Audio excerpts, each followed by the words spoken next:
여러분 안녕하십니까. 문재인 정부 적폐청산은 이 윤석열 정부가 마땅히 해야 할 일인 것으로 드러나고 있습니다.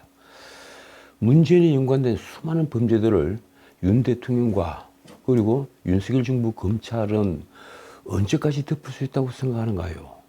문재인 정부 임기를 얼마 남기지 않고 이른바 검수완박이라면서 이 검경수사권 조정을 밀어붙였을 때만 해도 당시 신문들은 그런 검찰 수사권 박탈이 문재인과 이재명을 보호하기 위한 것이라고 노골적으로 썼습니다.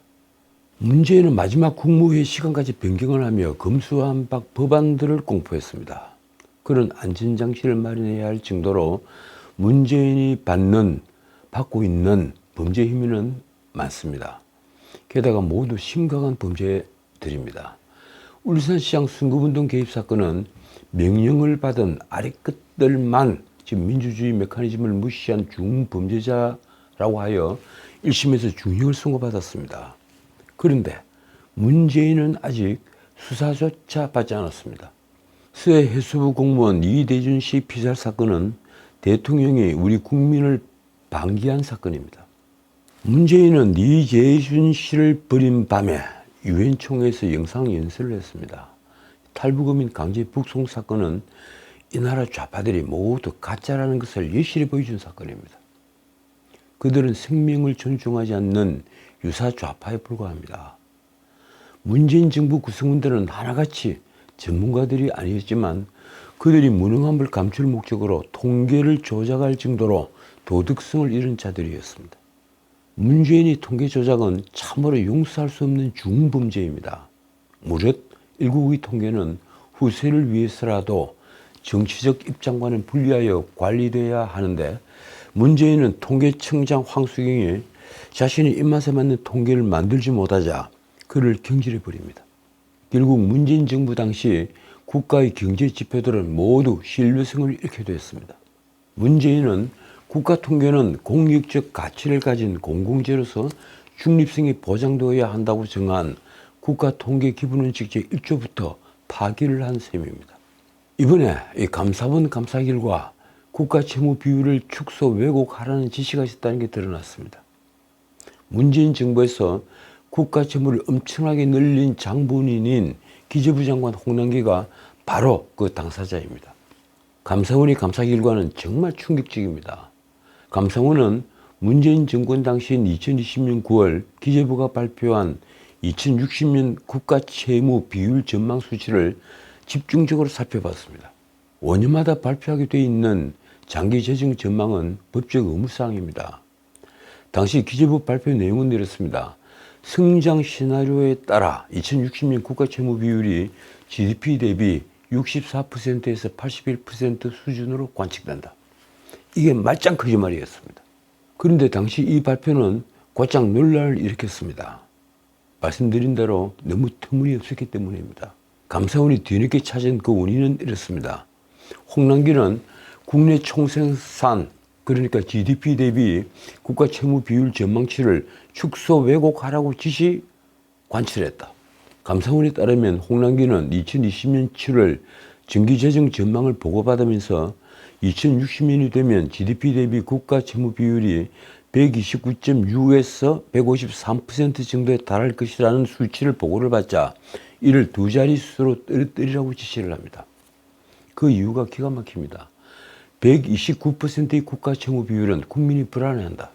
솔직히 그 무렵에 전 세계에서 가장 논란이 됐던 나라가 바로 이탈리아였습니다. 국가 채무 비율이 130%를 훌쩍 넘어 132%에 이르니까 이탈리아의 국채 이율이 연 7%를 넘었었습니다.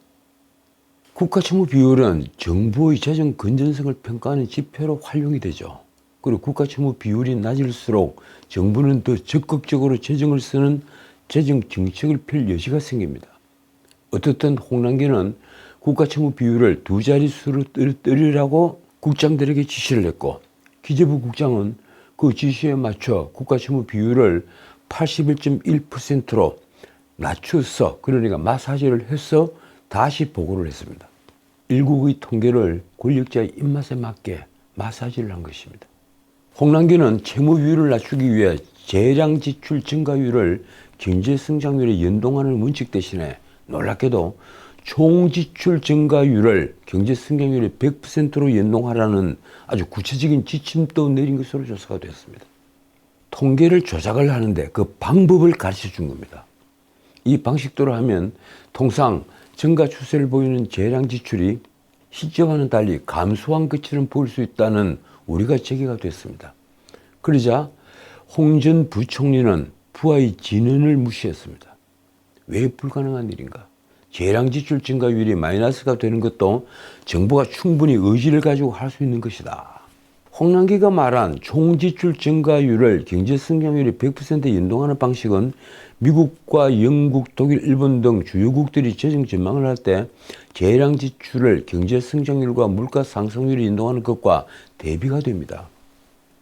감사원은 그 점을 지적을 했습니다.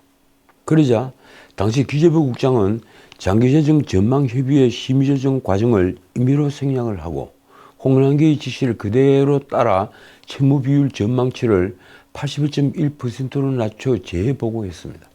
홍남기는 이 정도면 어느 정도 마무리된 것 같다며 이를 승인한 뒤에 국회에 보고했습니다. 감사원은 이 같은 산출 방식을 두고 이렇게 평가했습니다. 국가채무 비율을 낮출 의도로 적용한 명백히 잘못된 전제다.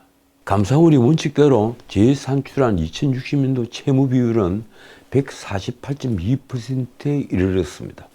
감사원은 이미 퇴직을 한 홍남기에 대한 비위 내용을 인사혁신처에 통보를 하고 기재부 국장에게는 주의 요구를 했습니다. 자, 그런데 그것뿐이 아닙니다. 이 문재인 정부에서 예비 타당성 조사 면제 사례가 급격히 늘어나는 등 이른바 예타 제도가 부실하게 운용된 정황도 감사 결과 드러났습니다. 또 문재인 정부가 부동산 정책 실패를 가리기 위해서 집값 통계를 조작하는 수법을 써서 부동산 시장이 안정적인 것처럼 꾸몄다는 감사 결과도 나왔습니다. 이는 또 다른 통계 조작 정황입니다. 감사원이 공개한 주요 재정관리제도 운영 실태 감사 결과에 따르면 예타 면제 금액은 2016년 2조 7천억 원에서 문재인이 집권한 이후인 2017년 17조 6천억 원으로 아주 크게 늘어났습니다. 감사원은 이렇게 평가했습니다. 2018년부터는 예타 면제 사업이 예타 실시 사업수를 넘어서는 등 2022년까지 5년간 예타 면제가 급증을 했다. 국가재정법상 총 사업비 500억 원, 거기에는 국고 300억 원 이상이 포함이 됩니다. 이 500억 원 이상의 사업비 신규 사업은 예비 타당성 조사 대상입니다. 그런데 국가 정책적 추진 사업 등 일부의 경우에는 심사를 거쳐서 면제가 됩니다. 그런데 2018년부터 2022년 사이 사업 64개 중에 63개 비율로는 그러니까 99%가 예비 타당성 조사를 면제받은 것으로 나타난 것입니다. 이 중에는 사전 용역조차 실시하지 않아 사업 구체성 확보 여부를 판단하기 어려운 사업도 29개나 있었습니다. 이들 사업들은 모두 국무회의 의결만으로 예타를 면제받았습니다.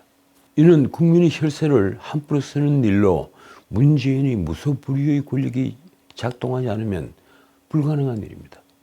감사원 조사 결과 수천억에서 수조 원이 소요되는 예타 면제 사업 계획에 대한 기재부의 검토 기한이 불과 하루, 그래 1일 이내인 경우가 무려 26건이나 되었습니다. 이게 뭐 하는 짓입니까? 돈으로는 60조 7,030억 원이나 됩니다. 혈세 60조 7,030억 원이 제대로 검토받지 않고 투입이 됐다는 얘기입니다. 사전 용역을 하지 않은 예타 면제 사업 29건의 금액은 35조 7,867억 원이 됩니다. 예타 면제 심의조정 기구인 재정사평가위원회 기재부는 불과 반 페이지 분량의 검토 요구안을 제공한 뒤에 당일 사업 승인을 요구한 경우도 많았습니다. 그러니까 형식적인 겁니다. 이게 대한민국 공무원의 도덕성이었습니다. 거의 높은 사람들에게 아부아차만 잘하면 자리가 보존이 되니 이런 일을 벌이고 있는 겁니다.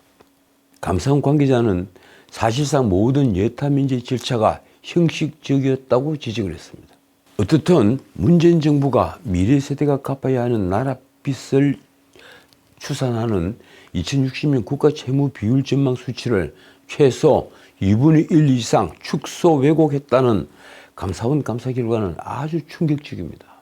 지난번 드러났던 부동산 소득 고용 관련 통계 조작에 이어 국가 장기재정 전망에서도 의도적인 통계 조작이 발견됐다는 것은 뭘 의미할까요? 문재인 정권은 광범위하게 국민을 속인 사기 정권이었습니다. 이 내용을 과연 문재인이 몰랐을까요? 그는 국가 채무가 GDP의 40%를 넘지 말라는 IMF의 충고를 잘 알고 있었습니다. 그런데도 국가 예산을 200조 가까이 늘리면서 국가 채무를 일으켜서 돈을 마음껏 썼습니다. 세수가 부족하니 빚만 계속 내는 겁니다. 알고도 저지른 것은 곧 범죄라는 말입니다. 사실 문재인 정부에서 급증하는 재정 지출에 대한 우려가 컸습니다. 이 박근혜 정부 들어서 사실 국가 채무 비율은 본격적으로 논의가 되기 시작했죠. 그전에는 국가 채무를 걱정하는 그런 교수들의 의견도 별 없었습니다. 제가 있었던 자유경제만 하더라도 프레스센터에서 박근혜 정부 초기에 국가 채무에 대한 세미나를 2차례나 개최를 했습니다. 어쨌든 문재인 정부 들어 코로나19 대응으로 4차례에 걸쳐 67조 원의 추가 경정 예산을 편성을 했죠. 공공기관 비정규직의 정규직 전환 등에 따른 비용 소요도 아주 컸습니다. 다들 기억하시죠? 문재인은 취임 직후 비정규직 제로를 외쳤습니다.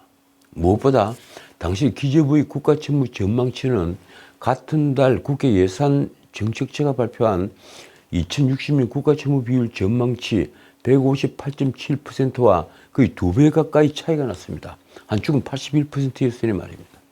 당시 야당 기획재정위원회 위원이던 추경호가 그해 2017년 10월 기재부 국정감사에서 한 말이 이렇습니다. 기재부가 희한하게 마술을 부린다. GDP에 대한 국가채무 비율을 인위적으로 찌그러뜨려서 2060년 80%가 나오게끔 했다. 참 무서운 조작입니다. 이번 감사원 조사에서 기재부가 국가채무 급증에 대한 외부의 비판을 우려해 채무비율 수치를 왜곡한 것으로 조사가 됐습니다. 다시 정리하면 이렇습니다. 감사원에 따르면 당시 기재부가 내부적으로 추산한 2060년 국가채무 비율은 발표 수치의 2배 수준인 129.6%에서 153% 정도였습니다. 미래 예측이니까 보증이 필요했지만 298%까지 치솟은 일부 시나리오도 있었습니다. 하지만 2020년 7월 8일 오전에 홍남기가 문재인이 주최한 정례보고회의에서 국가 채무 전망 비율이 100%를 초과할 경우 외부 지적을 받을 수 있다고 보고를 한 뒤로 분위기가 확 바뀌었습니다. 같은 날 오후 이런 청와대 코멘트가 기재부에 전달이 되었습니다. 의미는 크지 않으면서 사회적 논란만 야기할 소지. 인구구조 사회경제 패러다임이 변하는 상황에서 불필요한 논란이 커지지 않게 잘 관리하고 신경 써주기 바람. 이 정도 표현 같으면 대통령의 지시사항이겠죠. 이후에 홍남기의 주도로 국가채무 전망치 왜곡이 시작됐다는 게 바로 감사원의 설명입니다. 다시 말하자면 홍남기의 지시는 이렇습니다. 국가채무 비율 129%는 국민이 불안해한다. 2자릿수로 수치를 낮추라. 이때 재정전망 추계 방식을 바꾸라고도 지시를 했다는 것입니다. 기존엔 다른 선진국가와 마찬가지로 정부의 재량 지출 증가율을 경제 성장률에 연동을 하는 방식이었는데 홍남기는 그런 기존 방식 대신에 의무 지출과 재량 지출을 합한 총 지출 증가율을 경제 성장률에 100% 연동시키라며 구체적인 방법까지 지시를 한 겁니다. 이는 곧 특정의 경제가 3% 성장을 했으면 그의 정부 지출 증가율도 3%의 캡을 그대로 덮어씌워 준다는 의미입니다. 고령화에 따라 연금 지급 규모가 확대되는 등 시간이 지날수록 의무 지출이 늘어날 수밖에 없는 점을 감안하면 캡을 씌운 상태에서는 재량 지출은 줄어드는 것이 필연입니다. 실제 홍남기의 지시대로 계산하는 과정에서 재량 지출이 마이너스인 경우도 발생을 했습니다. 반드시 늘어나는 지출이 있으니까 재량 지출은 드디어 마이너스 되어버린 겁니다. 감사원은 홍남기의 계산법을 적용할 때 GDP 대비 재량 지출은 2022년 16.3%에서 2060년 5.82%로 줄어들고 정부의 기본 기능도 어렵게 된다고 지적을 했습니다. 당시 홍남기 지시에 대해 기재부 실무자들은 전례가 없다, 언론의 비판을 받을 수 있다면서 반발을 했습니다. 하지만 홍남기는 통계에 마사지를 밀어붙였습니다. 왜 불가능하냐? 재량 지출에 마이너스가 되는 것도 정부가 충분히 의지를 갖고 할 수 있다. 결국 그렇게 해서 두 자릿수 수치가 발표됐습니다. 2060년에 한 81% 정도의 국가 채무 비율이 될 것이다. 마사지 수치가 발표된 겁니다. 감사원이 추상같은 논고가 이렇습니다.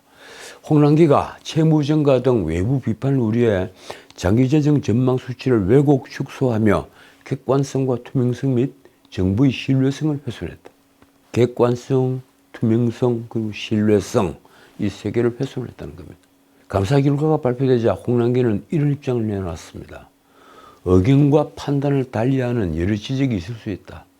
발표 당시에 재정 여건, 국가 예산 편성, 국가 채무 수준, 그리고 국제적 대외관계 등을 감안해 최선의 판단을 하려고 노력했다. 결국 감사원은 홍남기를 고발하지는 못했습니다. 자, 다른 문제 짚겠습니다. 2018년 11월 7일 당시 김정숙의 타지말 관광 일정에는 당시 인도에 함께 갔던 문체부 실무진 7명 중에 5명은 동행을 하지 않았습니다. 그리고 그 5명은 먼저 귀국한 것으로 드러났습니다. 도중환 장관과 수행비서 1명, 합해서 2명만 동행을 했습니다. 문체부가 작성한 출장 보고서에서도 타지말 내용은 언급되지 않을 만큼 김정숙의 타지말 방문은 일반적인 일정이 아니라 막판에 끼워 넣었던 특별한 일정으로밖에 볼 수 없다는 지적이 나왔습니다. 결국 김정숙의 타지말 관광은 2018년 한인도 문화협력 대표단 공식 일정이라고 보기 힘들다는 의혹 제기가 가능한 부분입니다. 공식 일정이 아니면 어떻게 됩니까? 김정숙은 대통령 2호기까지 동원해서 개인 관광을 한 겁니다. 놀랍게도 8쪽으로 되어 있는 문체부 작성 한인도 문화협력 정부대표단 출장 결과 보고서에도 김정숙의 타지말 관광 일정 내용은 일절 없었습니다. 국민인 박수영은 문체부 실무 직원들이 타지마을에 동행하지 않고 귀국했다는 것은 김정숙의 타지마을 방문이 국익 차원의 일정이 아니었다는 정황이라고 말했습니다. 이렇습니다. 문체부의 출장 결과 보고서에도 타지마을 방문 기록은 없는 만큼 문체부 공무원들도 문제가 있다는 것을 분명 알았을 것이다. 도대체 문재인은 무슨 근거로 이 김정숙의 이런 타지마을 관광을 첫 영부인 단독 외교라고 추켜 세운 것입니까? 문체부는 김정숙의 타지마을 일정을 추구하기 위해 전용기 계약서를 한 차례 변경까지 했습니다. 그래서 유류비 등 추가 운항 비용으로 2천만 원 가량이 추가가 됐습니다. 타지마을 일정이 추가되면서 출장 비용은 2억 1,690만 원에서 2억 3,670만 원으로 늘었습니다. 도종환 장관 일행이 갔으면 몇 천만 원으로 끝날 일이 이렇게 엄청난 혈세를 쓰는 행사로 바뀐 겁니다. 자, 오늘 여기까지입니다. 국민의힘은 김정숙의 인도 방문 등과 관련한 특별검사법을 발의하는 등 공세 수위를 높였습니다. 윤상현 의원이 발의를 했더군요.